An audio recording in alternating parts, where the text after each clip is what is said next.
Philippine authorities arrest a brother of a former Duterte economic advisor with suspected links to illegal offshore gaming operations. Dismissed Philippine Municipal Mayor Alice Go to be detained at the Pasig City Jail despite posting bail for graft charges. The Philippine Coast Guard deploys another vessel to the Escoda Show. And Republican presidential candidate Donald Trump warns of Israel's total annihilation if American Jews will not vote for him.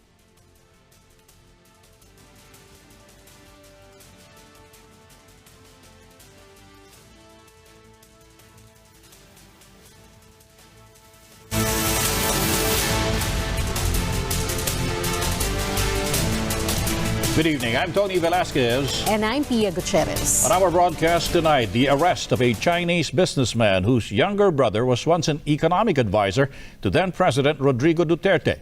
Yang Jianxin has been linked to several corporations alleged to be involved in drug smuggling and illegal offshore gaming. Job Manahan has tonight's top story. Can you see her name? Yeah, pangalan. Yang Jianxin, please. Upon arriving at the Ninoy Aquino International Airport on Thursday evening, authorities apprehended Antonio Lim, also known as Yang Jianxin, based on a mission order issued by the Bureau of Immigration. Yang is the eldest brother of Michael Yang, the former economic advisor of ex-President Rodrigo Duterte, who is being linked to illegal pogos as well as the illegal drug trade in Pampanga last year. The Immigration Bureau and Presidential Anti-Organized Crime Commission or PAOC said Yang traveled from Cagayan de Oro. His arrest was announced by Representative Dan Fernandez at the tail end of the House Quad Committee hearing on Thursday. Authorities said Yang is facing a deportation case for being an undesirable alien and misrepresentation for pretending to be a Filipino. Siya ay isang Chinese national na nag-assume ng Filipino name, yung Antonio Maestrado Lim. So from that, meron na siyang violation, yung tinatawag nating violation ng immigration laws. Ito yung misrepresentation.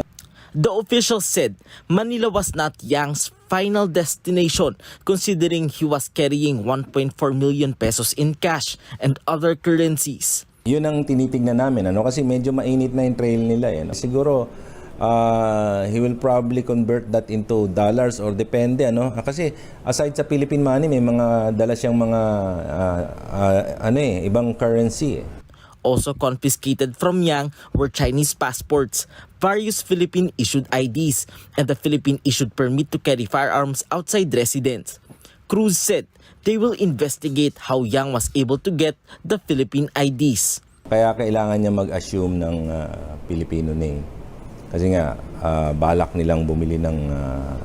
hindi balak, may mga properties na talaga sila rito na under Filipino name. Will be looking dun sa mga papeles ng mga kumpanya na kanilang ginagamit, and kung merong money laundering activities kasama sa ipapile namin kaso yan. During the Quadcom hearing, Fernandez said Yang owns the Yangtze Group Trade Corporation in 2000, which has been involved in importation that branched out to different corporations. This included Yangtze Rice Mill and Sanjia Steel Corporation, where he sits as president, according to the lawmaker. A lot of hundreds of millions of pesos enter in this Yangtze Rice Mill under the Golden Sun. Hindi lamang po sa Pogo nagtatago yung ating mga Chinese personalities pretending to be Filipinos, but also in the different corporations. Like this Sanjia Steel Corporation. He also alleged that the warehouse in Sanjia Steel Corporation in Cagayan de Oro has a nearby port where they can transport different cargoes. Last July, the House of Representatives issued an arrest order against Michael Yang for failing to attend committee hearings on his alleged links to the illegal drug trade. He has since denied the allegations. Fernandez pointed out that the Yang brothers could be using Cagayan de Oro as an entry point for drug operations and illegal smuggling. Pagpasok nila ng mga drugs dito, one of the entry point ay itong nangyayari dito sa Cagayan de Oro City. Even if you will remember doon sa mga investigation on Committee on Dangerous Drugs, lumilitaw na rin yung area ng Cagayan de Oro. The lawmaker said the Quad Committee would invite Jian Xin to the hearing next week to ask him how he was able to put up a corporation despite being a Chinese national. The Immigration Bureau meanwhile said he will be deported once all his pending cases in the country are resolved. Job Manahan, ABS-CBN News. Dismissed Philippine Town Mayor Alice Go posts bail in a graft case linking her to an illegal offshore gaming hub. But this will not prevent her from being detained at a Pasig City jail. Zian Ambrosio reports. Wearing a Kevlar helmet and a bulletproof vest, former Mayor Alice Go entered the Valenzuela Regional Trial Court Branch 282 Friday for her arraignment for graft. The graft case was filed against Go for allegedly using her position to issue permits for the illegal Pogo Hub in Banban. The Supreme Court earlier allowed the transfer of Go's graft cases from Pinas-Teleradyo to Valenzuela. But Judge Elena Amigo Amano postponed the arraignment to September 30, citing the pending motion to quash information filed by Go's camp when the case was still in Pinas-Teleradyo. The court allowed the prosecution to submit its position paper regarding the case. But during the hearing, there seemed to be a custody issue. Judge Amano decided that Go should be in the custody of the Bureau of Jail Management and Penology in Valenzuela while waiting for her arraignment. But the court also received separate requests for custody from the House of Representatives and the Senate. Upon hearing the plan to detain his client in Valenzuela BJMP, Go's lawyer, Attorney Stephen David, sought bail. Considering yung high-risk situation niya, yung high-risk personality. Apo. Doon naman kasi sa PNP, doon talaga nilalagay yung mga high-risk PDL. Yes. I think it's more reasonable to maintain the status quo. The court decided on a 540,000 bail bond for Go. Go has posted bail and went to Camp Crame for her medical checkup before her transfer to the Pasig City Jail female dormitory. This is a non-bailable offense po. So hindi lamang po si Alice Guo yung sinampahan po ng kaso. Base po dito sa hawak ko po na order ay si Alice Guo and 14 others. The Pasig City Regional Trial Court Branch 167 earlier issued a commitment order against Go for her non-bailable qualified trafficking case in connection with the operation of illegal pogos. In the decision of presiding Judge Annelyn Medes Cabelis, the court ordered the transfer of Go from the Philippine National Police Custodial Facility in Camp Crame to the Pasig City Jail female dormitory. Zian Ambrosio, ABS-CBN News. A Philippine Joint House panel issues a show cause order for the wife of former Duterte administration spokesman Harry Roque. The so-called Quad Committee also issued a second contempt citation against alleged Pogo Hub representative Cassandra Leong. The full story from Jeffrey Hernaez. Pogo Representative Cassandra Leong was cited for contempt again for failing to answer questions and allegedly lying to legislators. During Thursday's Quadcom hearing, lawmakers inquired about Ong's educational attainment. She denied completing her studies, despite Representative Robert Ace Barbers presenting a graduation picture. She claimed to have entered the Alternative Learning System or ALS, but could not name the school. I forgot na, Mr. Chair. Public school po siya. Sa ALS po yan, Mr. Chair. Tapos, nakipicture lang po ako dyan. Pwede ba yun? Na hindi mo alam kung saan school ka na-enroll for the ALS? Baka hindi ka nag-ALS. Baka sa ibang bansa ka nag-aral. Ako po yung matanda na pero alam ko pa rin kung saan ako nag-graduate ng elementary school. Tapos ikaw, batang-bata ka pa, hindi mo alam kung saan ka nagtapos.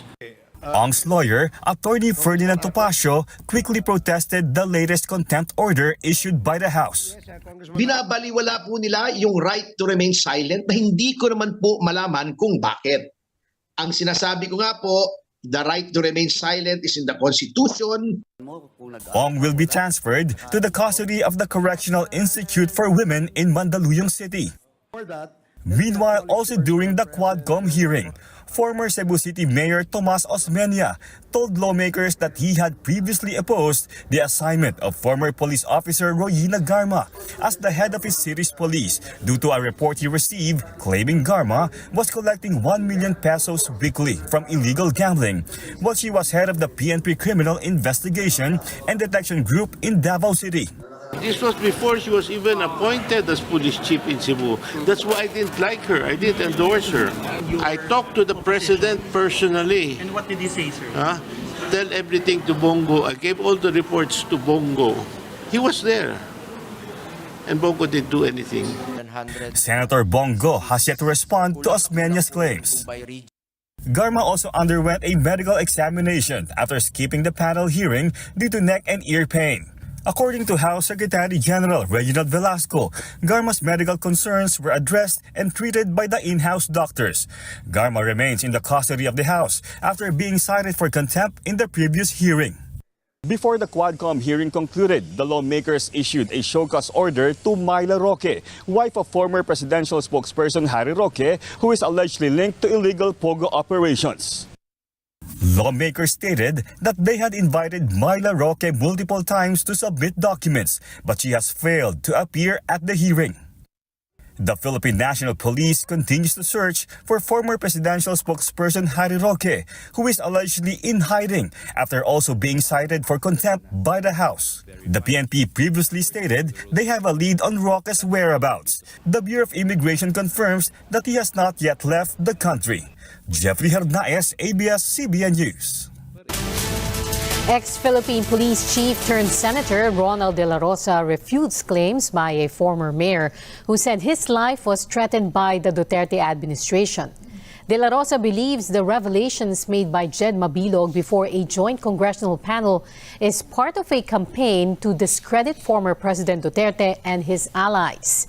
Victoria Tulad reports. Durog na durog, persecution, a fishing expedition and demolition job. Senator Ronald De La Rosa did not mince words when he described the testimony of former Iloilo City Mayor Jed Mabilog in the hearing of the House Quadruple Committee, which is investigating extrajudicial killings during the war on drugs of the Duterte administration.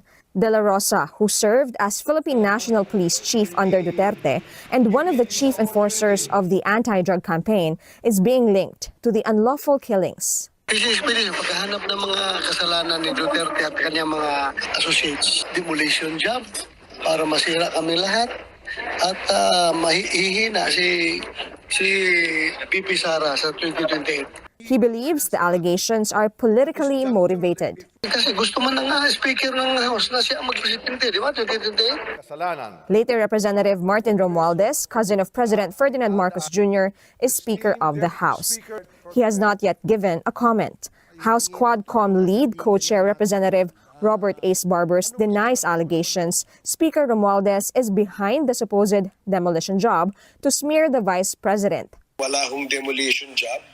Ang Quadcom, ang mandato ng Quadcom ay imbestigahan yung mga issues that are of national importance. Another co-chairman, Laguna Representative Dan Fernandez, says they will not stop with the probe despite the opinion of others. He adds that the public deserve to know the truth.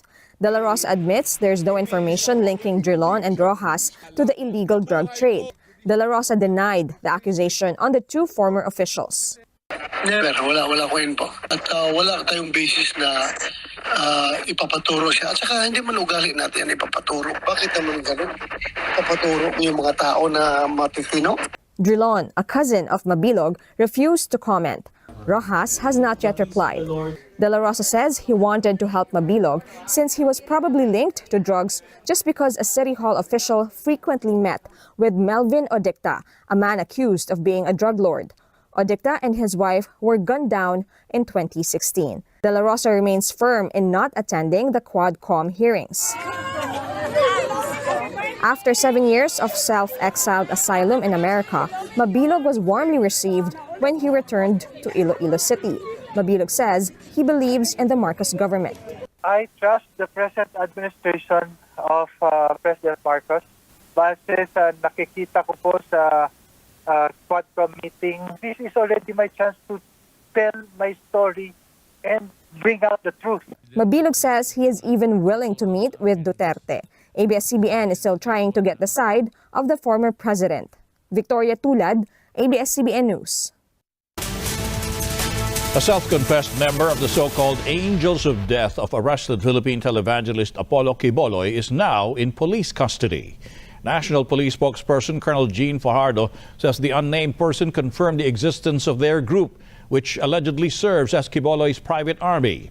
Quiboloy allegedly warned his underage victims of sexual abuse that they would be punished by the Angels of Death if they spoke of their experiences. The police are looking into allegations that Quiboloy offered some of its female victims to the likes of former President Rodrigo Duterte.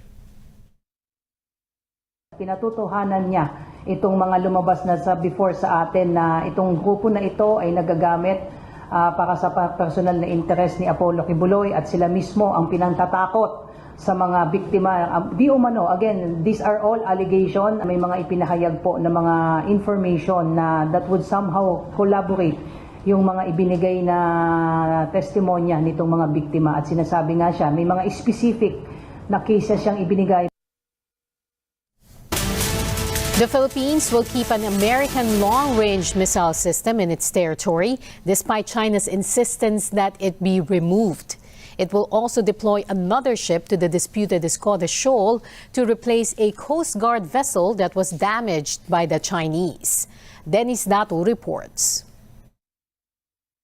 The Philippines' top security official says the United States mid-range missile system deployed in the Philippines is not going anywhere. On Thursday, China's foreign ministry said it was very concerned about the plan to keep the missile system in the Philippines, adding it seriously threatens the security of regional countries and intensifies geopolitical confrontation. But National Security Advisor Secretary Eduardo Año points out China has no right to dictate on the Philippines. The missile platform was used during joint exercises between the United States and the Philippines last April. Wala pang planong i-pull out yan. It would be the decision of the MDB, SEB, yung Mutual Defense Board. Yes. Yan ang mayroong say dyan, and there will be consultation. But for now, we need the what you call the Typhoon missile launcher for our training and capability upgrading ng ating armed forces. Kailangan alam din natin kung paano mag-operate ito because in the future, ito yung mga equipment na gusto natin ma-procure. This is the first time the missile system has been deployed in the Indo-Pacific region. The land-based launcher can fire Tomahawk cruise missiles that can reach targets as far as 1,600 kilometers away, which can potentially reach China. Meanwhile, the Philippines has deployed another vessel to Escoda Shoal, the site of the recent ramming incident by a Chinese Coast Guard ship against the BLP Teresa Magbanwa. National Security Advisor Eduardo Año says the Philippine Coast Guard ship that will replace the damaged Teresa Magbanwa is currently sheltering due to bad weather. Año declined to disclose the details on the vessel but said they will recalibrate their strategy to maintain Philippine presence in the shoal. We will always make sure yung ating presence and access sa Binasol ay tuloy-tuloy. Tuloy-tuloy yan as soon as mag-improve yung weather. May mga plano yung ating Philippine Coast Guard kung paano poproteksyonan ang ating West Philippine Sea. Escoda is located well within the country's exclusive economic zone. The area is currently being swarmed by Chinese ships. Dennis Dato, ABS-CBN News. A two-day transport strike is set for next week by Philippine jeepney groups Piston and Manibela. They expect around 90,000 of their members to join the nationwide strike to protest the government's transport modernization program. The country's chief transport regulator has belittled the threat of another strike. Teofilo Guadis III says jeepney operators may be given another 2 months to comply with the franchise consolidation requirement of the modernization program. Itong gaganapin naming tigil pasada, mararamdam talaga natin sa kanila na hindi din kami natitinag, hindi kami nawawalan ng pag-asa dahil kabuhayan at kalam ng sikmura ng aming mga pamilya ang ipinaglalaban namin dito. Up next, Hezbollah unleashes a massive rocket barrage on northern Israel. The World Tonight returns after a short break.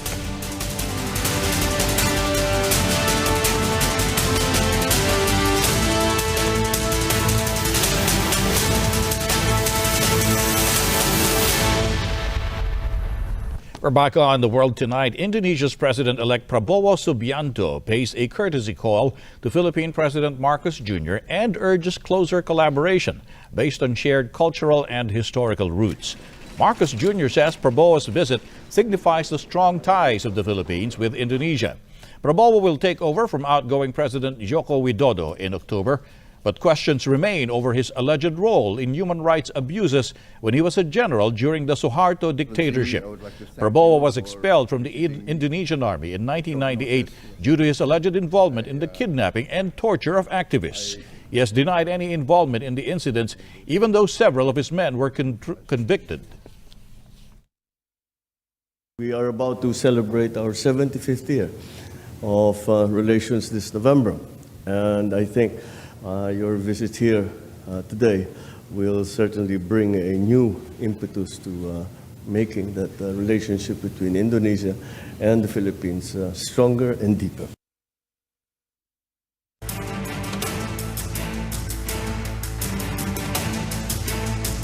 The Lebanese paramilitary group Hezbollah pounds Israel with over 100 rockets. The barrage is in retaliation for mass bombings involving electronic devices sabotaged by Israel. Israel's military says the rockets targeted sites along the border with Lebanon. It has yet to disclose the extent of the damage or whether there were any casualties. Israeli warplanes strike weapons depots in southern Lebanon. The attacks came a few days after electronic gadgets of the Hezbollah exploded and killed over 36 people. The White House is pushing for a diplomatic solution to the Israel-Hezbollah conflict.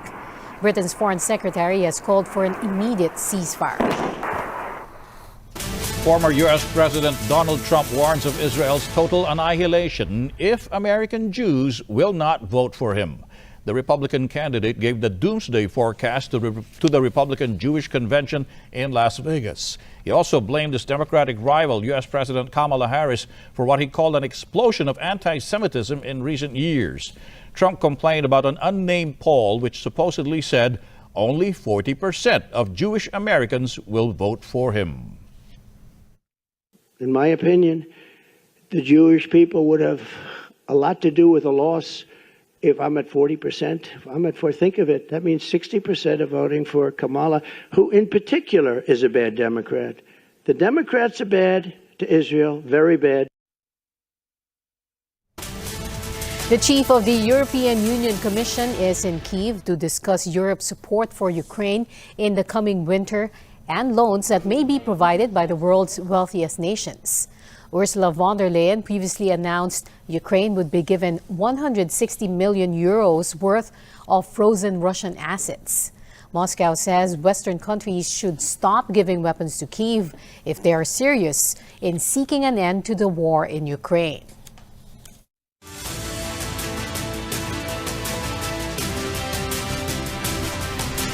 The reserve requirement ratio of banks in the Philippines will be cut by end October.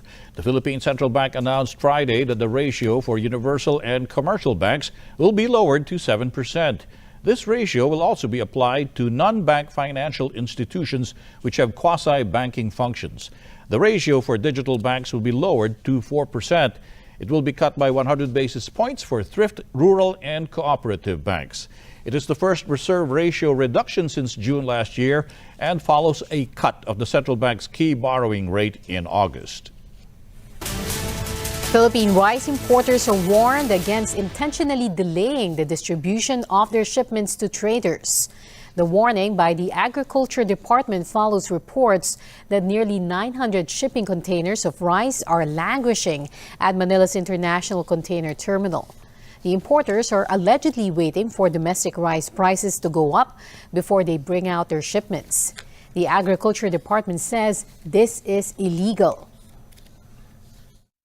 Posibleng maging hoarding na tinatawag kasi merong mga ilan, meron ng mga 9 months na dyan. Apparently, nitong mga consignee na ito, they want to wait para mas mataas ang presyo ng bigas para lalong lumaki yung kita nila. So hindi tama yon, and that may constitute sa hoarding or may iba pang kaso na pwedeng ipataw sa kanila. Philippine shares notched a third straight weekly gain as investors welcome the reduction in the reserve ratio of banks. Michelle Ong has Friday's market wrap. Asian stocks extended a rally in global equities Friday as jobs data backed the view that the U.S. economy is headed for a soft landing. The Japanese yen also gaining as the Bank of Japan left interest rates unchanged as expected. Here at home, the PSE index climbed, even charging past 7,300 intraday as the Bangko Sentral cuts reserve requirement ratios, freeing up money banks can use to lend out. For the day, the PSE index gained 0.75% to settle at 7252, notching its third weekly gain. With a convergence of lower interest rates and more lending space for banks, and thus meaning more possibility for businesses to be able to grow their business, expand, we think that it would be good for the market. I mean, not to mention that in the recent environment, companies were already reporting record earnings. And so what more if we have a more friendly environment for businesses to expand and continue to grow. In corporate stories, House Talk is buying from Liberty Flour Mills 8 parcels of land, collectively 37 hectares in size, in Angono and Teresa Rizal for 1 billion pesos. This will be developed as HTI's first mixed-use development project in the Rizal area and is seen generating 9 billion pesos in revenues. Work is targeted to begin by the last quarter of 2025. In other news, Lusiotan's PNB confirms it is preparing to issue dollar-denominated bonds in the fourth quarter of this year as part of the bank's strategy to manage upcoming bond maturities and raise funding to support its strategic initiatives. PNB adds it's also considering adding a sustainability component to the upcoming bonds, but certain sustainability criteria must be met before any thematic issuance can be confirmed. Michelle Long, ABS-CBN News. Our final word tonight is a quote from Juvenal. Many commit the same crime with a very different result. One bears a cross for his crime, another a crown. And that is the world tonight, the 20th of September, 2024. I'm Pia Gutierrez. I'm Tony Velasquez from the Philippines. Thank you. Mabuhay!